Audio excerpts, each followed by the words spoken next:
to see us first and connect to the Instas of the world. All of the There we things. go.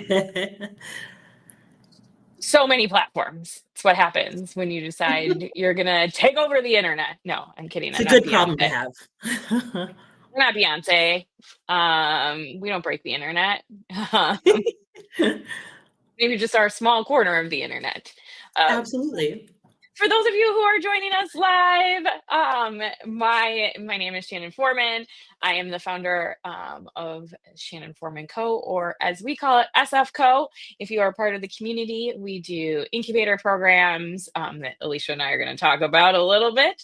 We do fun live events, and our goal really is to just empower women to take up all the space that they want to be able to take up, which enters into my dear friend Alicia, who is going to talk about her many passions and how he decided to launch and found NextGen Care Community. And if you told you 12 months ago, Alicia, that you would be a founder of your own company, what would you have said? I'd say even back it up to like 6 months ago, or maybe even 9 months ago. And I would have said, absolutely. What are you talking about? No. Well, Alicia and I met actually through a networking organization several years ago and had Alicia over for dinner amongst several other powerhouse women. Actually, that was the dinner that was in my garage, wasn't it? Because That was, yes. the weather outside was, well, Minnesota weather. And we were talking about how do we take up more space? How do we create difference in the world? And I remember you and I talking about our caregiver journeys. And I probably knew at that time, I was like, she's going to do something in this space. She just doesn't know she's going to do it yet. And then we talked a little bit about joining Alliance, and you're like, yeah, I feel like there's something I need to do, but I don't know what it is yet. And I was like, right? And then, a couple months later, fast forward, we find you in this space of like, why next gen? What made you consider founding this type of a community for sandwich caregivers and diverse caregivers? Yeah, it's based on my own story, like you said. We were both caregivers young, and it there was a need. I know that I struggled with it, and again, I know we had talked about it Mhm. and with others too, and it just kept coming up. And I think a lot of it for me, came up in those early months of Alliance, and where I was asked questions, just in terms of the reflection and what drove me, what were my passions, and it did keep coming back to where am I spending my time, and so a lot of that came through what matters to me in the world and the impact that I want to have, and so that's how it really, I would say the idea, or I guess it was kind of shedding that armor, as you'd say. And it was the idea that came out that was a thought. Yeah. And then it turned into, well, maybe, it was just that thought process of, and maybe this is something that would work into, after doing some research and really getting serious about what it could be. And then my thoughts were validated in the fact that there's not many resources out there right now for caregivers in the sandwich generation. I mean, there's really not. I mean, and I was actually quite Absolutely surprised. not. No, and I mean, I'm not surprised, but I was surprised. And so I know that I needed that support, and from those who I've talked to needed the same. And so I think a lot of that came through, again, the reflection and looking into what the impact that I wanted to have. So beyond me. Well, and I think you and I have talked about the aspect of there aren't, when I entered my caregiver journey, so for those of you that are watching who maybe don't know me, I had an 8.5 year battle with my dad on his Alzheimer's journey. And he was diagnosed, and I was 28 years old. No one looked like me. I had two babies.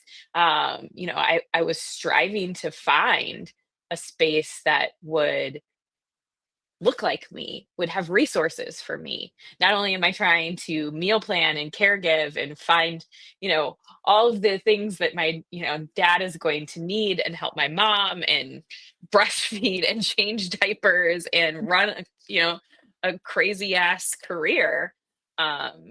Like that's just what we had to do. Mhm. And now you've created a space that I think is just transformational for our generation, really. Yeah. So, what would you say to women in positions like you and I who feel overwhelmed and don't know where to start?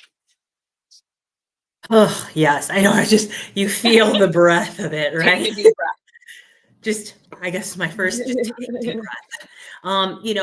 And because caregivers like you and I, we are trying to balance and juggle so much in Mhm. today's world, work, family, personal goals, and then the responsibility of caring for someone else that we love. And the sheer amount of stress that can cause, it takes an emotional toll on you. Absolutely. And it's not only mental but physical.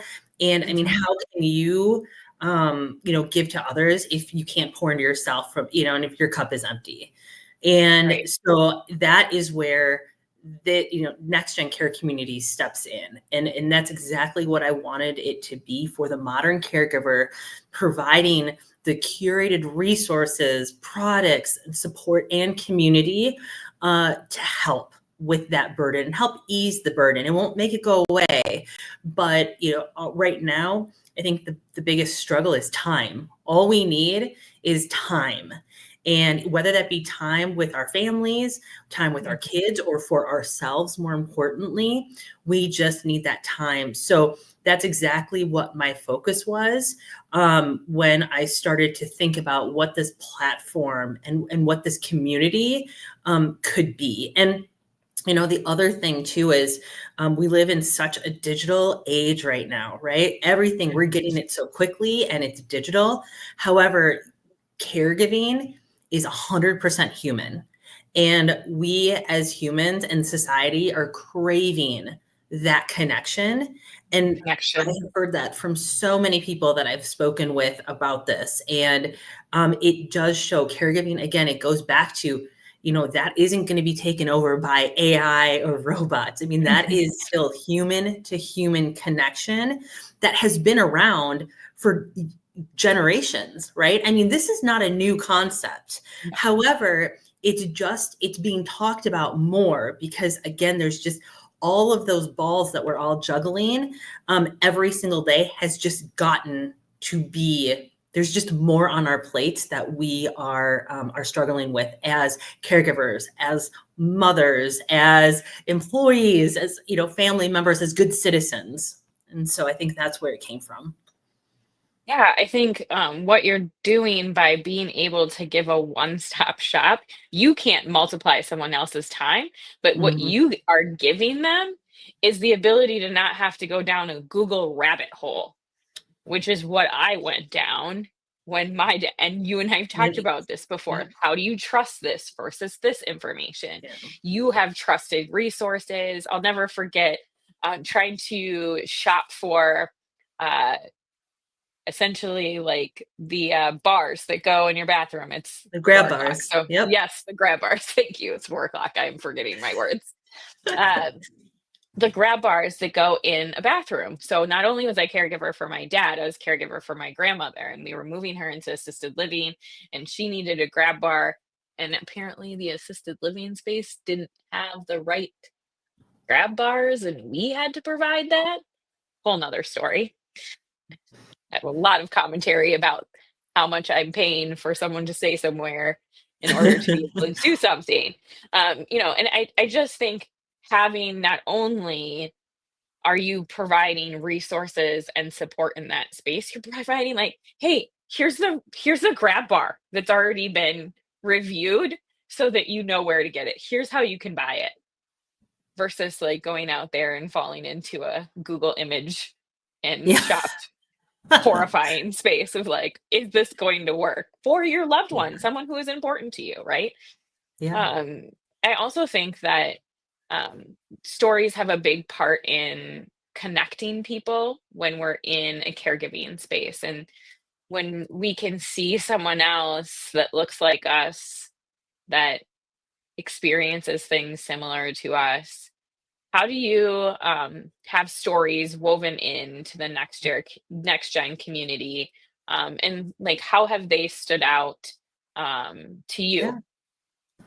Yeah, again, we're still new, so there we're getting traction going, but it's been a lot of positive traction, about the content thus far, and it's clearly, like I said, I mean, for those as I've been researching and those who've been helping me test and talk about it, and it's really been an anticipated resource. Like, oh, I've needed, where was this last year? Where was this Yeah. a couple of years ago? Oh my gosh, this is amazing. And so I think this has really fueled that there are stories out there. I mean, that's just from my own little circle. I mean, Right. you and I remember sending you screenshots back and forth of women I didn't even know, on Yep. Instagram and on TikTok, sharing their stories and being vulnerable with what they're going to be doing and how to even navigate this space. So, I know, and those are the stories I want to bring out because yes, um, we all have different stories, but the journey is very similar of caring for a human being, no matter if you're, caring from afar or if they're going to be living with you or if, you live 10 minutes from them. I mean, it's all the same journey, but the stories are like what you said, brings us together and creates that space of feeling like you're part of something You're bigger. not in it alone. Yeah, I think caregiving can feel absolutely. so lonely and Mhm, having that level of connectivity. And I think that brings me to this next topic, which I know you and I are both super passionate about. But as we continue to see our workforce mm, diversify, our caregivers are also diversifying, right? And mhm. so I think when we look at our workforce and specifically sandwich generation, you are a brown woman, I am a white woman, right? Like we are women, but you also have different cultural elements than I am going to have. And caregivers that look like you and have experiences like you, how are you sharing resources very specifically for diverse communities on NextGen, which I feel like are completely ignored in a lot of platforms?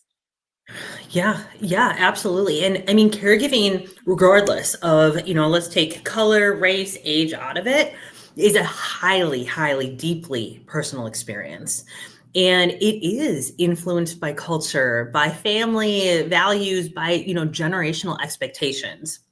And, that's where I wanted to create a platform that does support all types of caregivers. And I think it's interesting, for example, there are many cultures where caregiving is viewed as like a collective family responsibility, where multiple generations are stepping in to support aging. And there are some cultures who, may find that you're navigating, this journey a little bit more independently, and then there's some who are completely spread out. And so I think that, this is to help all of them. Again, going back to, we all have different stories, but we're on that same journey and it's making it accessible for all. And I think, where there's been some, not misunderstanding, but just like, ignoring of some cultures is because it is expected that, aging parents will live with their sons or daughters and,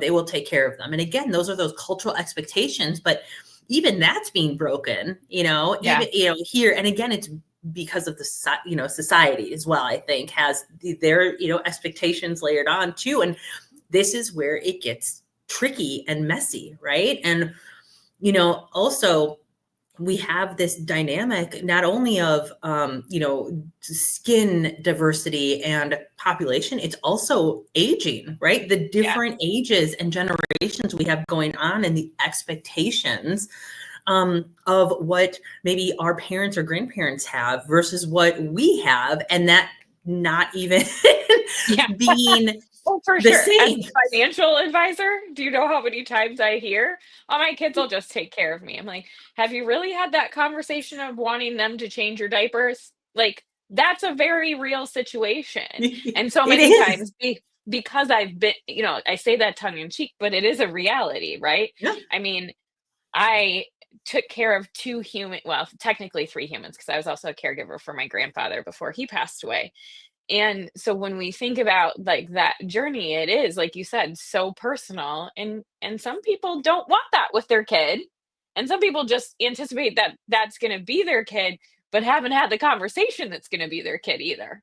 Yep, and those are the nuances, right? And Yeah. those are these cultural and generational nuances that we have to start talking about. And that's exactly why, by me providing this resource allows us to speak to those differences, because we know caregiving is not just a bunch of tasks, right? It may feel like it, the daily grind, but it truly is caregiving. If you think about it, it is a reflection of values, of identity, Yeah. and love, right? I mean, truly it is. Whether it is of aging parents or your kids, I mean, that speaks to all of those things, which are highly, highly introspective.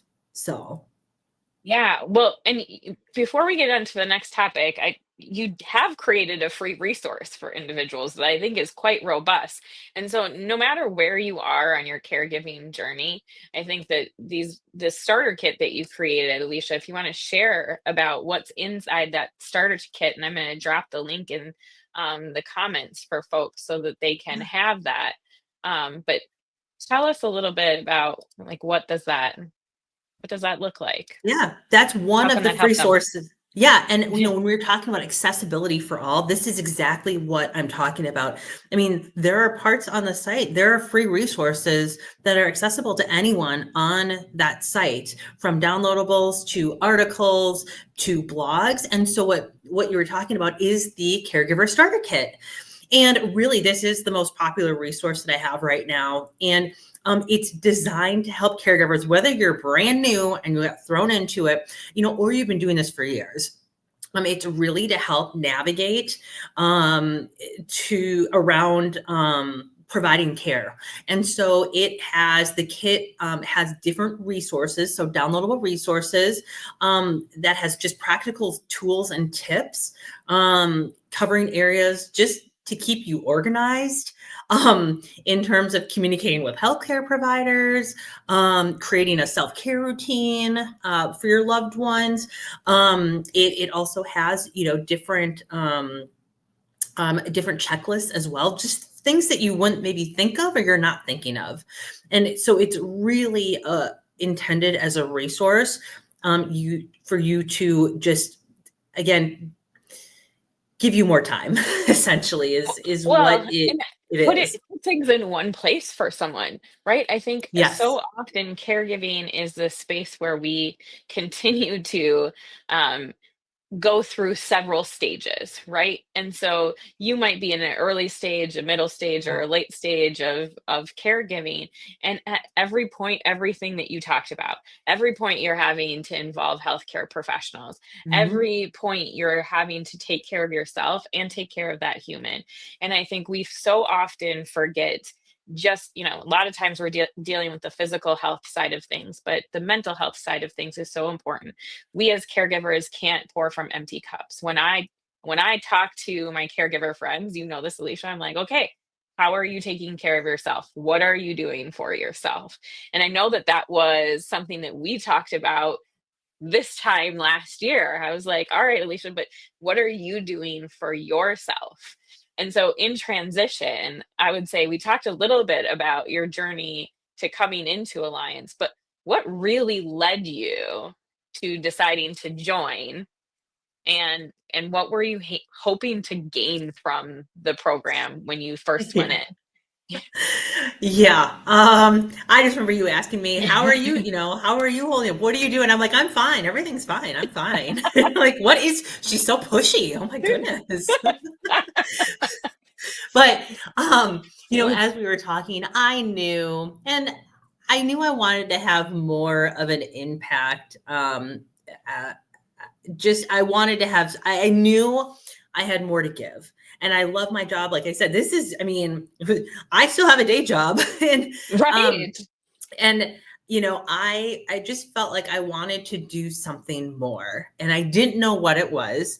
And I don't know, it just kept calling. We kept like running into each other, and I'm a big proponent of things happen for a reason. And so it just got stronger, and that feeling of wanting to do something and have that impact, that's really what led me to just taking the leap of faith. And you even talked about, because I said I have no interest in owning a business, starting. I told you, knew that I had no interest, and I was very clear about that. And you had different ways of like, okay, well, maybe you can do collaboration, this or that. And I was like, oh, that's a great idea. And so, that's really what got me excited. And so that's what, I guess pushed me into, hitting that submit button and going for it, essentially. And so when you think about your experience of like, I don't know what I'm getting myself into, I think maybe I'll do some collaboration. What was the biggest surprise for you in your 9-month journey of Alliance? Yeah. Um, for me, the biggest surprise, well, besides like actually actually doing For this. founding a business? Yeah.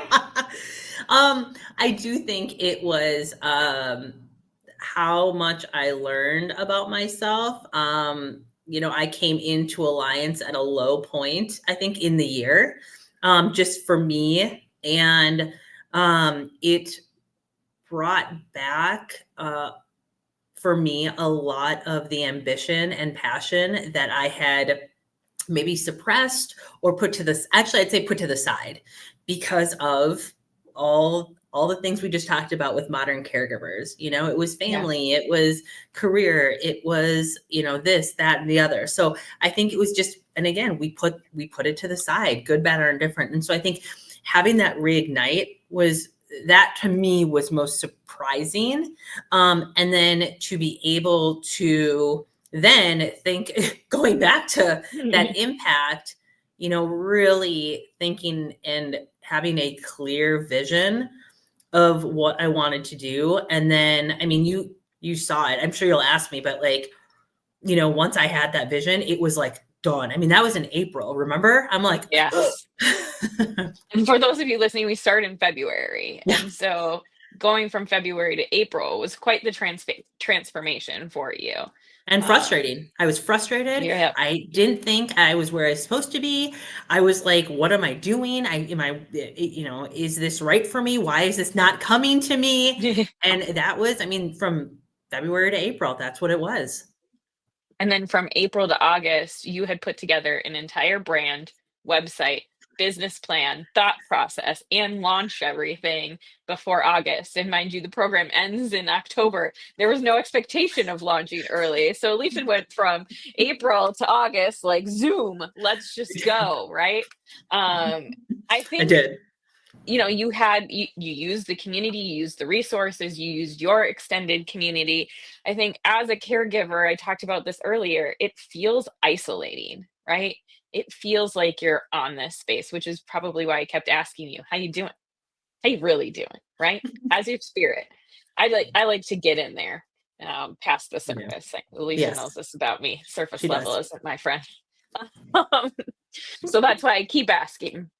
But how has Alliance given you a chance to be raw, real, and supported by people that maybe you wouldn't have necessarily found somewhere else?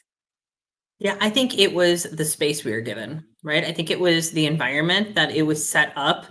And that was first and foremost, right? I mean, you created a very safe space very early on, and that allowed for, at least for me, to start to dig in, whether I wanted to or not, and to just start kind of focusing on what you wanted us to. I also think that the structure was super helpful. Like, I'm very, obviously, I'm sure if you're listening to this, you can tell I'm a very type A overachiever person. The fact that I was able to go from April to August and here we are.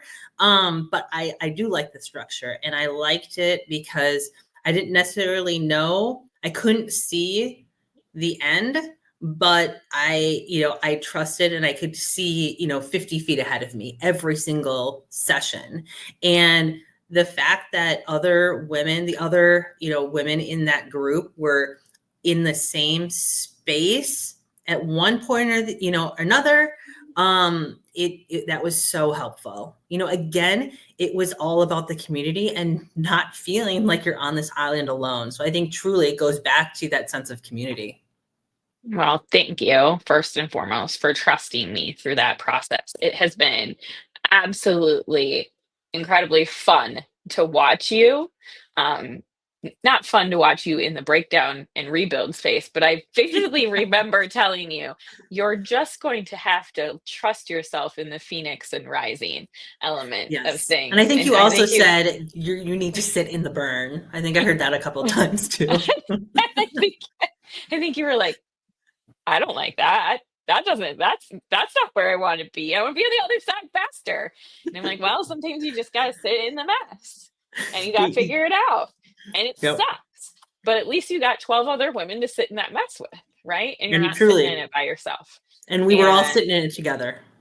yeah, and going through it and being able to do that. Anything else that you want to add from your experience in Alliance, or some tidbits of advice that you would have for those multi-passionate caregivers who are trying to juggle all the glass balls that they have in the air? Yeah. I just want to acknowledge how incredibly hard the struggle is to juggle multiple roles, the feelings of being overwhelmed or burnt out. Um, it's real. I mean, I came into Alliance that way, and it doesn't mean that you're failing, right? So as a No. perfectionist, you're not failing, you're just human. And I'm Yeah. still telling myself that every day. And, Yep. my advice is, just give yourself the permission. Give yourself the permission to pause. Give yourself the permission to explore, and, give yourself the permission to take a step back and really, check your mindset. Cause that was my problem, was a lot of the mindset and cultural norms and just norms for me that I thought were normal. I mean, they were detracting from what, my feelings and my passions, and it was dimming my light. And so, like I said, you cannot pour from an empty cup. And, sometimes the best way to care for others is to care for yourself, and Hmm. so doing that, just start small. I know it seems really big, but start small. And if that is stepping away for a 5-minute walk, or Yeah. getting yourself an extra, cup of coffee, or even just anything that brings you peace. I know, Shannon, you talk to us a lot, especially a lot about what are you doing, to just step back. And I know movement was a big thing, it was Yeah. like just 5 minutes. And so just start small, and those little moments do add up. They really do. And you don't have to be perfect. You may miss a couple every other day. That's okay. Just, as long as you're recognizing how you're feeling and being aware, I think is the big thing. Yeah, the journey of caregiving is a roller coaster ride. It's not always you're gonna have peaks and valleys, and some days your human's gonna be doing better than other days. And I can speak from it from a dementia care space, a care space, and just a general aging space. My grandmother was 96 when she passed away. And so seeing her through that, my grandfather was 92, my dad was 72. So looking at all of those different spaces, I was also, it was essentially 11 years of my life of caregiving between my grandfather and my grandmother. And I think the only thing that got me through were those small moments where I did take care of myself, where I did Mhm. tell somebody else, I can't do this anymore. I need this help with this, right? And it is something that takes practice doing. Mhm. You're not going to be really good at it at first, or maybe you will be. I don't know. I wasn't like those of us that are afraid to ask for help sometimes, or high achievers, or think that we have it all. It does feel like a muscle that you have to stretch. And so know that it's okay to do that. And there's resources out there because you formulated all of them. So make sure that you check out NextGen Care Community. You can follow them on social media. I know you've been posting a lot of resources and links for individuals. And then there's some really fabulous blogs up there. You're going to continue to be doing that. And then as you grow, there will be communities for people to join as well. So thank you for the work that you're doing. I knew that you would have something absolutely impactful to offer this world. I think this is just the beginning for you. So it'll be fun to be on that journey with you continued. So thank you. Well, thank you. Thanks for the continuous support. Thank you to our Alliance crew. Love them, and they've been so supportive, and it's fun to do this together and come out on the other side unscathed. So do Yes. it. If you want to hear more of Alicia's story and more members from her cohort, you can join us for a live in-person free event hearing all about their impacts that they are all creating for our communities and surrounding communities on December 6th from 6 to 9 p.m. I'll drop a link below for you to grab your free ticket to join us. Alliance Unleashed, where they will all share their stories, and you'll get a sneak preview into applying for a position in the 2025 cohort. So join us in a couple weeks. Otherwise, thank you, dear one. I think that this is such an important conversation, especially as we go into some holidays in the coming weeks. Don't be afraid to start these conversations with your family. It's important. Absolutely. And it's National Caregivers Month. So absolutely. Now is the time. So again, proactive versus reactive. You and I were both, we got called on reactive, from a reactive Yeah. situation. So it's better to be proactive. Absolutely. Yeah, listen from our experiences and share this with your family members. Yes. Um, be able to have some of these conversations around caregiving and understanding those things. But feel free, this conversation will be there and available for you to share in the future with anyone that you might think might need it. So thank you, Alicia. Thank you all for Thanks. joining us. We'll be back with some more individuals later in the coming weeks. Stay tuned or join us on December 6th.